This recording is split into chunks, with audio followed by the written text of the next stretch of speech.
असता सामाजिक आणि सध्याच्या परिस्थितीवरती त्यांनी भाष्य करताना हे उदाहरण.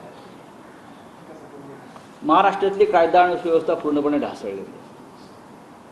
विरोधकांना खोट्या प्रकरणात अडकवणं किंवा तुरुंगात टाकणं यासाठीच फक्त गृहमंत्रालयाचा वापर होतो आहे.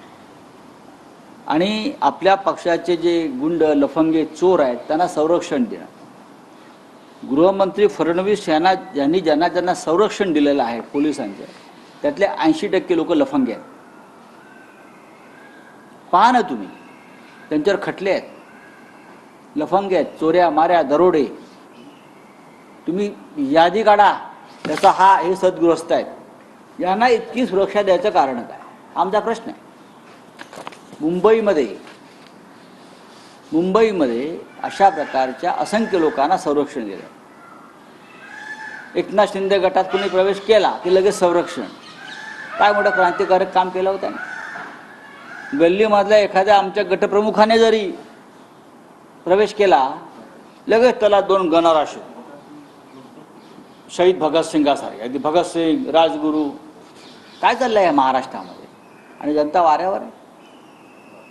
जनतेचे खून पडत आहेत, बलात्कार होत आहेत, रेप होत आहेत, चोऱ्या होत आहेत, दरोडे पडत आहेत, राजकीय कार्यकर्त्यांवरती हल्ले होत आहेत.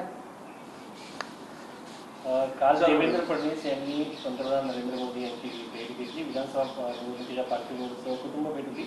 मात्र भेट देताना पूर्वी रामाची मूर्ती देत असत, आता शंकराची मूर्ती देत. रामाला विसरले. म्हणजे हेच तर भारतीय जनता पक्षाचं वैशिष्ट्य आहे बरं का. राम त्यांच्या कामाचा राहिला नाही, रामाला विसरले. कदाचित रामाला परत ते गर्भगृहात बंद करतील, यांचा काही भरोसा नाही. आता जय जगन्नाथ ओरिसातून 20 जागा मिळाल्या म्हणून जय जगन्नाथ. अजून कोणता देव? त्यांचं उत्खनन सुरूच असतं देवांच्या बाबतीमध्ये. जो देव पावेल तो त्यांचा देव. जो त्यांना पावेल, मग त्यांना म्हसोबाई चालेल, कोणी चालेल, काही चालेल त्यांना. ते काय हिंदुत्ववादी लोक नाही आहेत, ते बेगडे हिंदुत्ववादी, ढोंगी हिंदुत्ववादी लोक आहेत. त्यांचं धर्मावरती प्रेम नाही आहे. त्यांचं जो देव त्यांना मदत करेल असं वाटतंय, त्या देवासंदर्भात त्यांची भूमिका बदलत जाते. प्रभू श्रीरामाचं सध्या ते नावही घेत नाहीत ना प्रधानमंत्री घेत. आता त्यांनी सांगावं, कोणते तुमचे देवेंद्र फडणवीस, ते मागे सांगायचे ना, आम्ही कशी करसेवा केली, मला कसं नागपूरच्या याच्यावर अटक केली, विमानतळावर आपलं रेल्वे स्टेशनला, मग आम्ही कसे तिकडे पोचलो. आता या कथा सांगतील का? आता राम भाजपच्या हिंदुत्वाच्या डिक्शनरीतून कापला गेला. आता राम त्यांचा नाही, पण राम आमचा आहे, जनतेचा आहे. सर, ज्या पद्धतीनं काल दिल्लीमध्ये 3 UPSCच्या मुलांचा मृत्यू झाला, अत्यंत गंभीर आणि दुर्दैवी आहे. एकमेकावरती जबाबदाऱ्या ढकलण्यापेक्षा मला असं वाटतं याचा गांभीर्याने विचार करावा लागेल. आज कदाचित संसदेच्या दोन्ही सभागृहात हा विषय उचलला जाईल. बोली मी हळूहळू हा विषय नाही, याच्यावरती माझं अजून थोडं आमचं संशोधन आणि उत्खनन चालू आहे. गृहमंत्री फडणवीस यांनी किती लोकांना अशा प्रकारची सुरक्षा व्यवस्था खास प्रदान केलेली आहे? हे कोण आहेत तुमचे? यांच्या जीवाला कोणापासून धोका आहे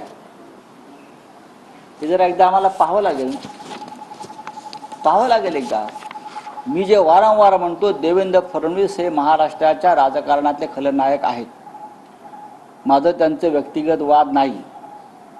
ज्या प्रकारचं राजकारण त्यांनी महाराष्ट्रात केलं आहे, महाराष्ट्र कलंकित केला, महाराष्ट्रामध्ये विषाचा प्रवाह निर्माण केला, हे राज्य त्यांना माफ करणार नाही. इतिहासामध्ये त्यांची नोंद खलनायक, कळीचा नारद म्हणूनच होईल.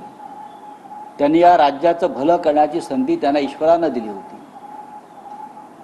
पण त्यांना ती पुढे नेता आलं नाही ते कार्य.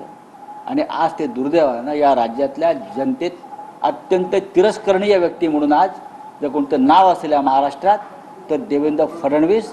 त्यांनी पदाचा, सत्तेचा, त्यांच्या हातातल्या यंत्रणेचा पूर्णपणे गैरवापर ही लोकशाही खतम करण्यासाठी, आपल्या राजकीय विरोधकांना त्रास देण्यासाठी, छळण्यासाठी केलेलं आहे.